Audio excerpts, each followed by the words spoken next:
अब आपका question number 2 है, वर्कशीट नंबर 30 हम कर रहे हैं। क्वेश्चन नंबर 2 है आपका ये। इसने बोला है एक ट्रायंगल है, एंगल बी 90 डिग्री है, सेक थीटा आपको दिया है। अब आपको सारे रेशोज़ निकालने, सारे में आता है साइन, कॉस, टेन, ये सब आते हैं आपके। तो आप यहाँ पे बना लीजिए अपना ये ट्रायंगल बना लीजिए। एक 90 डिग्री का आप यहाँ पे मुसल्लस बना लीजिए। अब देखिए उसने यहाँ पे शो कर दिया कि 90 डिग्री आपको एंगल बी पे लेना है, तो आप यहाँ पे एंगल बी ही लिखेंगे। आप बाउंड हो गए हैं, कि आपको एंगल बी 90 पर ही लेना है। अगर कहीं और लेंगे तो आपका क्वेश्चन ही गलत हो जाएगा। आगे चाहे आप बिल्कुल सही वैल्यू लिया है अंदाजे से, लेकिन आपकी 0 नंबर मिलेंगे आपको, क्योंकि जो क्वेश्चन ने कहा वो बात तो आपने मानी नहीं। समझ में आया? अब यहाँ पे और कोई एंगल नहीं, देखो यहाँ पे थीटा दे दिया इन्होंने, ए बी सी कुछ नहीं दिया। अब ट्रायंगल का नाम है ए बी सी, तो आपने बी तो यहीं लिख दिया, बाकी ये आप ए लिख दो, चाहे तो सी लिख दो, आपकी मर्ज़ी। मैं यहाँ पे जो सी कर देती हूँ इस बार, ताकि कुछ डिफरेंट लग जाए। वैसे आप ए भी लिख सकते हो यहाँ पे मैंने इस बार ए लिख दिया, ठीक है, क्योंकि आप खुद देखो एंगल बी के अलावा कहीं और एंगल का नाम नहीं है, तो आप ए और बी, ए सी कुछ भी ले सकते हो, बी तो आपको वही लेना है। अब आती है बात यहाँ पे सेक थीटा। देखो यहाँ पे थीटा है, इसको बोलते हैं थीटा। यहाँ पे सेक थीटा, ये थीटा होता है, थीटा, ठीक है। थीटा मतलब एंगल। जैसे कोई वेरिएबल होता है एक्स एंगल, वाई एंगल, ये थीटा भी एंगल ही होता है।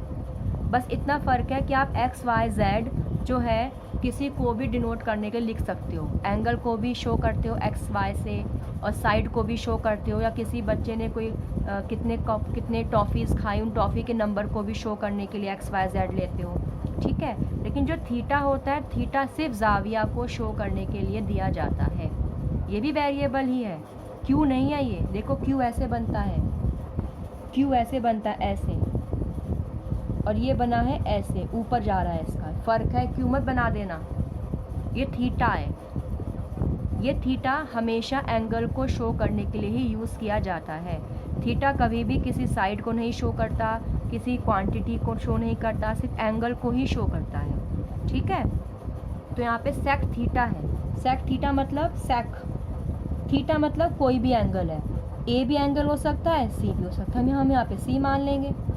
देखो यहाँ पे अगर होता है सेक सी, अगर यहाँ पे सी होता तो मैं तो फिर सी एंगल ही मानती, या अगर होता यहाँ पे एंगल ए तो मैं एंगल ए ही मानती। लेकिन यहाँ पे है थीटा का मतलब एक वेरिएबल।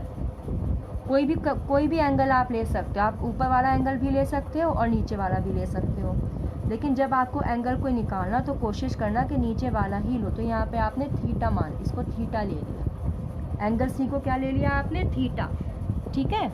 सब कुछ प्रोसीजर वही है, बस थोड़ा सा चेंज दिखाया है इन्होंने। अच्छी बातें दिखाना चाहिए ताकि आपको नई नई बातें पता चलें।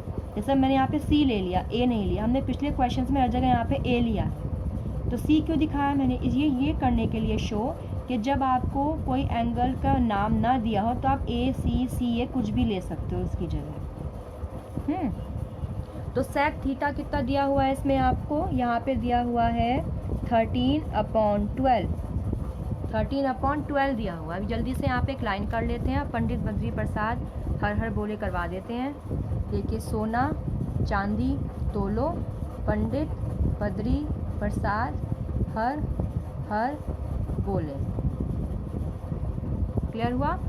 अब यहाँ पे आपका, अब देखो सेक में एस आ रहा है, तो मुझे पता है सी यानी कि कॉस का उल्टा है ये, तो कॉस का उल्टा, कॉस क्या है, b/h, तो ये क्या बनेगा, h/b, ठीक है। 13 आ गई h, 13x, और b आ गई बेस मतलब 12, तो यानी कि 12x। अब आपको परपेंडिकुलर निकालना है पाइथागोरस थ्योरम से। किससे निकालेंगे आप, पाइथागोरस थ्योरम से।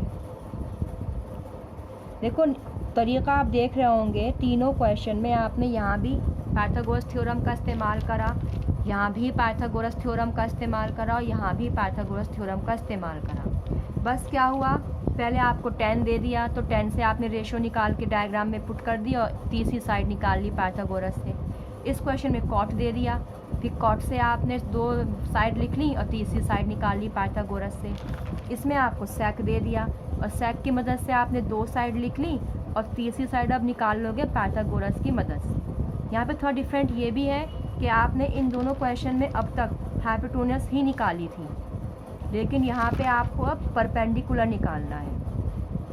ठीक है, तो पाइथागोरस थ्योरम तो हमेशा सेम ही रहेगी। क्या रहेगी? Hypotenuse square plus equals to perpendicular square plus base में आप बेस लिख रही ताकि आप कंफ्यूज ना हो।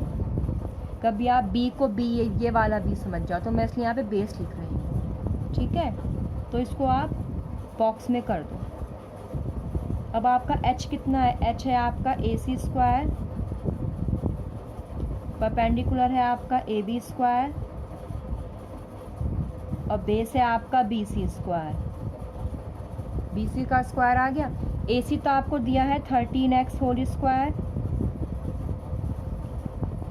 और ए बी आपको दिया है, नहीं दिया तो ए बी को आप ए बी ही रखेंगे, A B whole square plus B C आपको दिया है 12x होल स्क्वायर। 13 का स्क्वायर होता है 169 एक्स स्क्वायर। ए बी आप ए बी स्क्वायर ही रखेंगे क्योंकि आपको पता करना है। 12 का होता है 144 और एक्स स्क्वायर का एक्स स्क्वायर। यक्सा यक्सा एक जगह ले लो। देखो एक्स स्क्वायर सेम है तो उसको 10 शिफ्ट कर दो और ए बी स्क्वायर यहीं रहेगा। 144 प्लस का है तो यहाँ जाके क्या बन जाएगा? माइनस का। तो 169 X square minus 144 X square बराबर क्या बन गया आपका? A B whole square.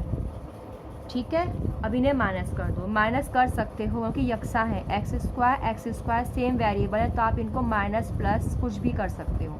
तो 9 में से 4 जाएगा आपका 5 बचेगा और 6 में से आपका 4 गया 2 बचा, यानी कि 25 एक्स स्क्वायर और ये आपका आ गया ए बी होल स्क्वायर। अब ये स्क्वायर हट के यहाँ पे रूट लग जाएगा तो आपका बन जाएगा 25 X square whole root square root और ये आपका ए बी आ गया। अब इसका जब मैं खोलूँगी तो 25 का 5 इंटू 5 और x का x इंटू एक्स और इस पूरे का रूट लग रहा है और ये ए बी आ गया। तो मेरे पास ये मैं बाहर निकाल लूँ, जोड़ा बन गया है, एक 5 बाहर आ गया और एक x बाहर आ गया, 5x आ गया मेरा ए बी। ठीक है, ए बी की वैल्यू कितनी आ गई? 5x। तो मैं यहाँ पे क्या लिख दूँगी? 5x। अब इसने पूछा कैलकुलेट अदर रेशियोज, जो आपके और रेशियो बचे हैं। 6 रेशियो होते हैं ना, तो वो सब लिखने हैं, वो सब निकालने। तो फिर आप क्या लिखेंगे? Sine theta. ठीक है, फिर लिखेंगे आप कॉस थीटा, फिर लिखेंगे आप टेन थीटा। साइन थीटा निकालिए। साइन क्या होता है? p upon H. तो p मतलब परपेंडिकुलर, h मतलब बेस, तो 5/13। 5x अपॉन 13x, x से x कट गया, क्या बन गया? 5/13। कॉस है b अपॉन एच, तो b है बेस और h है ये, x से x नहीं काट दो शॉर्टकट में, और 12/13। टेन है आपका p अपॉन b, p मतलब परपेंडिकुलर और b मतलब बेस, तो 5/12। अब टेन थीटा का उल्टा क्या होता है? कॉट थीटा, तो 12/5, कॉमा लगा दो। कॉसेक का होता है सेक थीटा, तो सेक थीटा क्या बनेगा? 13/12। दिया हुआ भी आपको, दिया हुआ भी है। और फिर यहाँ पे साइन का क्या होता है? Cosec, cosec theta 13/5। ये आपके सारे आंसर्स आ गए, क्योंकि इसमें पूछा है इसने अदर रेशोज़, मीन्स सारे रेशो निकालने। तो 1 2 3 4 5 6 रेशो हैं, वो मैंने निकाल दिए हैं। फॉर्म मेथड आपका वही रहा। एक आपको राइट एंगल ट्रायंगल बनाना है, जो दिया है वो वैल्यू रखनी है। तीसरी साइड आपको पाइथागोरस थ्योरम से निकालनी है, और जब आपका तीनों साइड आपके पास आ जाए तो बस फिर फॉर्मूला की मदद से आपको वैल्यूज़ रखती जानी है और कुछ नहीं करना है। ठीक है, अब आते हैं हम क्वेश्चन नंबर 3 पर।